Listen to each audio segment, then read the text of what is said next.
Hello dear friends, कैसे हैं आप लोग। आई होप आप लोग अच्छे होंगे। तो चलिए आज मैं आपको इस वीडियो में बताने वाला हूं कि फिजिक्स क्लास 10th का ऑब्जेक्टिव क्वेश्चन जो यहाँ पे हम एक्सप्लेन करेंगे और स्क्रीन पे आपका इसका क्वेश्चन लगा दिया जाएगा।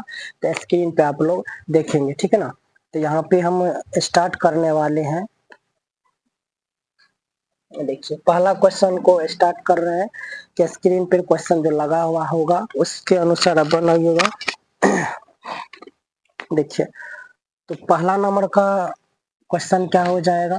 यहाँ आप देखिएगा पहला नंबर का क्वेश्चन क्या कह रहा है कि समतल दर्पण द्वारा बना प्रतिबिंब होता है। तो देखिए समतल दर्पण द्वारा बना प्रतिबिंब जो होता है वो काल्पनिक होता है। तो एक का बी ऑप्शन करेक्ट हो जाएगा। एक नंबर का क्वेश्चन का बी आंसर करेक्ट हो जाएगा। तो चलिए देखिए आगे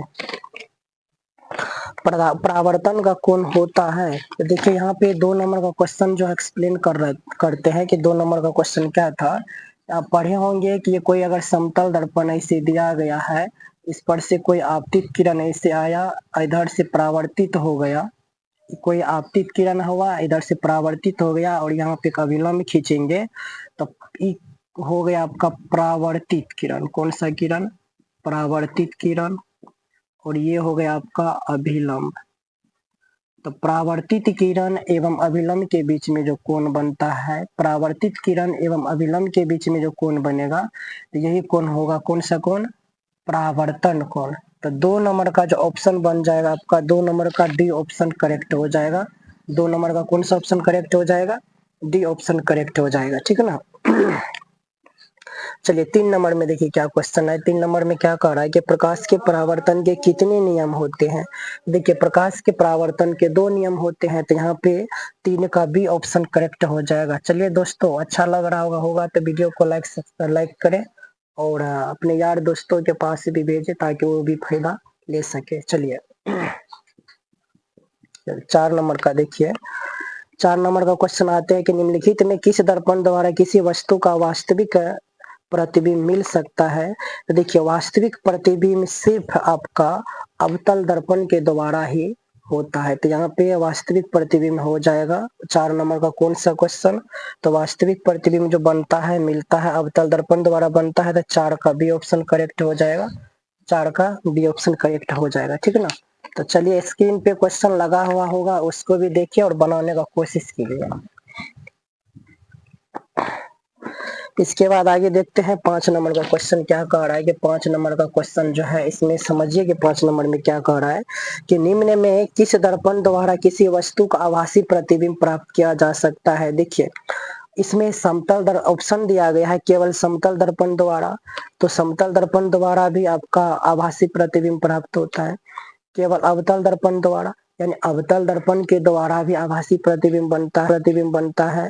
और सी नंबर में जो है आपका सी ऑप्शन में क्या है, ये केवल उत्तल दर्पण द्वारा, उत्तल दर्पण के द्वारा भी आभासी प्रतिबिंब बनता है। तो इस चौथा नंबर में जो डी ऑप्शन दिया गया है तीनों प्रकार के दर्पण द्वारा, तो आपका आंसर जो बन जाएगा 5 का डी बन जाएगा। 5 का डी बन जाएगा क्योंकि तीनों प्रकार के दर्पण द्वारा जो होता है आभासी प्रतिबिंब प्राप्त किया जा सकता है। तो इसीलिए 5 का ऑप्शन कितना बन जाएगा? डी ऑप्शन करेक्ट हो जाएगा। चलिए आगे देखते हैं 6 नंबर का क्वेश्चन क्या है। वस्तु से छोटा और आभासी प्रतिबिंब इनमें किस दर्पण से प्राप्त होता है। 6 नंबर का क्वेश्चन देखेंगे कि वस्तु से छोटा और आभासी प्रतिबिंब इनमें से किस दर्पण से प्राप्त होता है। तो देखिए समतल दर्पण के द्वारा जो बना हुआ प्रतिबिंब होता है तो बराबर ही होता है, वस्तु के बराबर होता है। तो ए ऑप्शन तो होगा नहीं, गलत हो जाएगा। अवतल दर्पण में बड़ा और छोटा दोनों बनता है, समझे। इसीलिए 6 का बी ऑप्शन भी नहीं होगा। और सी नंबर में कहा था दोनों ए एवं बी, ई तो नहीं ही होगा। तो आपका 6 नंबर का डी हो जाएगा उत्तल दर्पण। कौन सा दर्पण? उत्तल दर्पण। तो 6 का डी ऑप्शन हो जाएगा करेक्ट। चलिए आगे देखिए 7 नंबर का क्वेश्चन कह रहा है कि 7 नंबर में क्या है, कहता निम्न में किसके द्वारा एक बिंदु स्रोत से समांतर किरण पुंज मिल सकता है। तो देखिए बस इसको आप याद रखे रहेंगे कि आंसर जो बनेगा इसका 7 का ए ऑप्शन बन जाएगा। अवतल दर्पण के द्वारा जो बना हुआ अवतल दर्पण में ऐसा होता है कि एक बिंदु से समांतर किरण पुंज मिल सकता है। तो यानी किस दर्पण के द्वारा? एक बिंदु से समांतर किरण पुंज मिल सकता है तो अवतल दर्पण के द्वारा मिल सकता है। चलिए तो 7 का ए ऑप्शन करेक्ट हो जाएगा। चलिए आगे देखते हैं। 8 नंबर में क्या कह रहा है कि 8 नंबर का क्वेश्चन पढ़िएगा। कहता है कि कहां पर स्थित होने से वस्तु का प्रतिबिंब अवतल दर्पण के फोकस पर बनता है। देखिए कहां पर स्थित होने से वस्तु का प्रतिबिंब अवतल दर्पण के फोकस पर बनता है।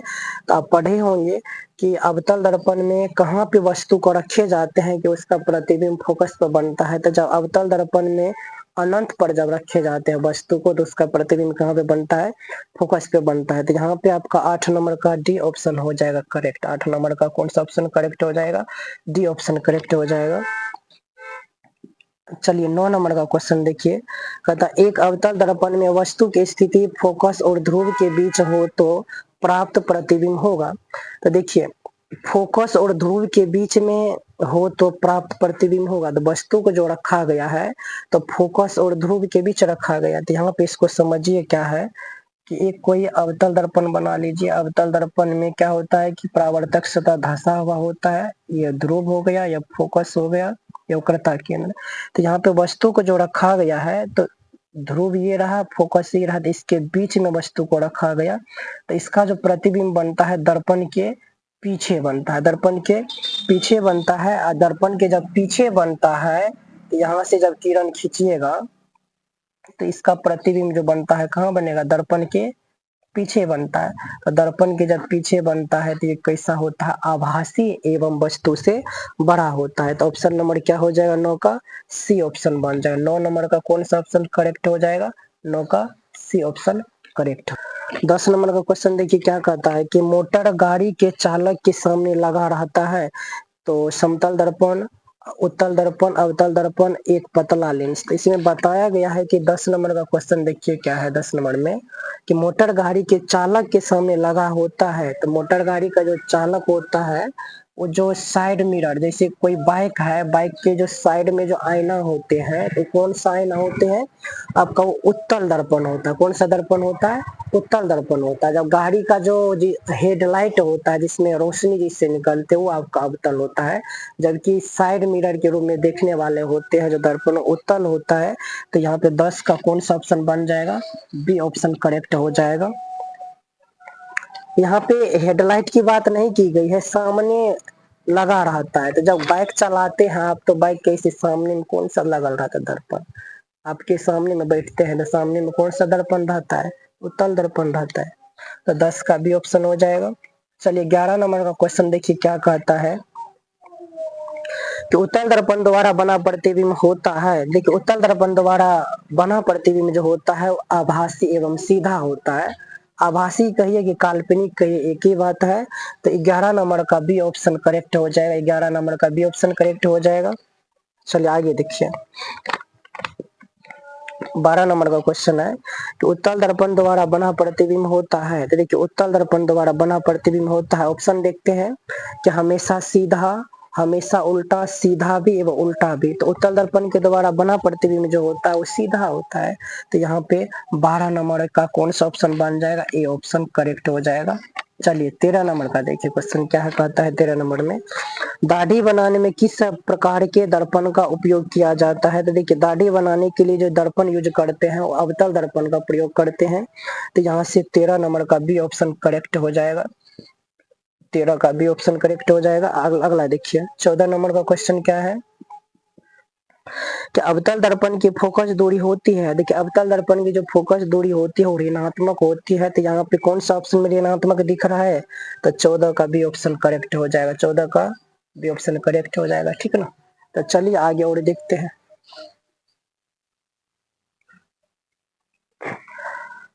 15 नंबर में देखिए कहता प्रकाश किस अनुदिश में चलता है। देखिए प्रकाश किस अनुदिश में चलता है। तो ऑप्शन देखते हैं, एक सरल रेखा है, सीधी रेखा ए एवं बी है, ठीक ना। इसमें से कोई नहीं। तो सरल रेखा का भी कहना का मतलब वही हुआ, सीधी रेखा, सीधी रेखा का भी मतलब सरल रेखा हुआ।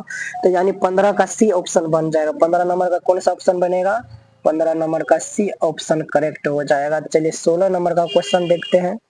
कि प्रतिबिंब की ऊंचाई एवं वस्तु की ऊंचाई के अनुपात को क्या कहते हैं? आवर्धन कहते हैं। तो प्रतिबिंब की ऊंचाई एवं वस्तु की ऊंचाई के अनुपात को क्या कहते हैं? आवर्धन कहते हैं। तो 16 का ए ऑप्शन करेक्ट हो जाएगा, इसको आंसर कर लेंगे। 17 नंबर में देखिए, कहता है कि उत्तल दर्पण की फोकस दूरी होती है, तो अवतल दर्पण की जब फोकस दूरी ऋणात्मक होगा तो उत्तल दर्पण की फोकस दूरी क्या होगी? धनात्मक होगी। तो यहाँ पे 17 का ए ऑप्शन करेक्ट हो जाएगा। 17 का ए ऑप्शन करेक्ट हो जाएगा। आप लोग भी सही करते जाएंगे, जो जो नहीं सही किए थे वहां पे स्क्रीन पे क्वेश्चन लगा हुआ है तो इसको सही करेंगे। कौन सा ऑप्शन होगा उसमें टिक लगाएंगे, और जहां पे भी हम पढ़ते हैं क्वेश्चन को, जहां पे भी उससे टाइपिंग किया हुआ में मिस्टेक होगा तो वहां पे अपना सही कर लीजिएगा। हम जो पढ़ते हैं उसको ध्यान देंगे। समतल दर्पण की फोकस दूरी होती है, समतल दर्पण की जो फोकस दूरी होती है वो अनंत होता है। तो 18 नंबर का ऑप्शन नंबर क्या हो जाएगा? ए ऑप्शन करेक्ट हो जाएगा। समतल दर्पण के द्वारा यानी समतल दर्पण के द्वारा बना प्रतिबिंब कैसा होता है? आभासी होता है। और जबकि फोकस दूरी की बात किया जाएगा तो क्या होगा? वो अनंत होता है। तो 18 का ये ऑप्शन बन जाएगा, ठीक है ना। चलिए 18 के बाद देखते हैं अगला क्वेश्चन, देखते हैं 19 की तरफ। चलिए देखिए 19 नंबर में क्वेश्चन क्या कह रहा है कि किस दर्पण की फोकस दूरी चिन्हों की परिपाटी के अनुसार ऋणात्मक मानी जाती है? तो अवतल दर्पण की मानी जाती है। तो फोकस दूरी किस दर्पण की फोकस दूरी ऋणात्मक होती है? अवतल दर्पण की फोकस दूरी क्या होता है? ऋणात्मक होता है। तो 19 का क्या कौन सा ऑप्शन बन जाएगा? 19 का भी ऑप्शन करेक्ट हो जाएगा, ठीक है ना। चलिए 20 नंबर का देखिए, अवतल दर्पण में आवर्धित काल्पनिक प्रतिबिंब बनाने के लिए वस्तु को कहाँ रखा जाता है? देखिए अवतल दर्पण में आवर्धित यानी बड़ा प्रतिबिंब और काल्पनिक का मतलब आभासी। तो बड़ा और आभासी प्रतिबिंब कब बनता है? जब वस्तु को ध्रुव एवं फोकस के बीच में रखे जाते हैं तब बनता है। तो 20 नंबर का जो ऑप्शन बन जाएगा कि कौन सा ऑप्शन बन जाएगा? ये ऑप्शन करेक्ट हो जाएगा। चलिए 21 नंबर में पूछ रहा है कि निम्नलिखित में से दर्पण सूत्र है। तो दर्पण सूत्र आपको बताया गया था कि दर्पण सूत्र क्या होता है, कि इसको प्रूफ करके भी दिखाया गया था कि इसका तो 21 नंबर का ए बन जाएगा ऑप्शन। दर्पण सूत्र क्या होता है? 1/f बराबर 1/b प्लस 1/u, यही दर्पण सूत्र होता है। तो आपका यहाँ पे 21 नंबर का ए ऑप्शन करेक्ट हो जाएगा। चलिए 22 नंबर का देखिए क्वेश्चन कहता है कि चिन्हों की निर्देशांक परिपाटी में धनात्मक फोकस दूरी होती है। चिन्हों की निर्देशांक परिपाटी में धनात्मक फोकस दूरी होती है। तो देखिए धनात्मक फोकस दूरी किसकी होती है? तो उत्तल दर्पण की फोकस दूरी होती है। तो यानी उत्तल दर्पण की जो फोकस दूरी होती है वो धनात्मक होता है, और आपका उत्तल लेंस की भी फोकस दूरी क्या होते हैं? धनात्मक होता है। लेंस यानी उत्तल लेंस की भी फोकस दूरी धनात्मक होता है, और उत्तल दर्पण की भी फोकस दूरी धनात्मक होता है। तो यहाँ पे ऑप्शन क्या बन जाएगा? 22 का ए एवं बी दोनों। तो कौन सा ऑप्शन में दिख रहा है कि डी ऑप्शन में? तो यहाँ पे 22 नंबर का क्वेश्चन का डी ऑप्शन हो जाएगा, ए एवं बी दोनों। 23 नंबर में देखिए क्या कह रहा है कि किसी गोलीय दर्पण की फोकस दूरी प्लस का 20 सेंटीमीटर है, तो गोलीय दर्पण किस प्रकार का है? तो देखिए 23 नंबर में जो पूछ रहा है कि किसी गोलीय दर्पण की फोकस दूरी कहता है कि 20 सेंटीमीटर दिया गया है, तो यहाँ पे गोलीय दर्पण का नाम बताना है कि यहाँ पे अवतल होगा कि उत्तल होगा। तो देखिए जब प्लस में लिखा हुआ रहता है ना तो उत्तल दर्पण होता है। तो यहाँ पे क्या हो जाएगा? तो उत्तल दर्पण हो जाएगा। तो इसका बी ऑप्शन करेक्ट हो जाएगा, ठीक है ना। तो thank you so much watching my video. तो मिलते हैं नेक्स्ट पार्ट में, इसी का ऑब्जेक्टिव है, नेक्स्ट पार्ट में मिलते हैं। Thank you so much.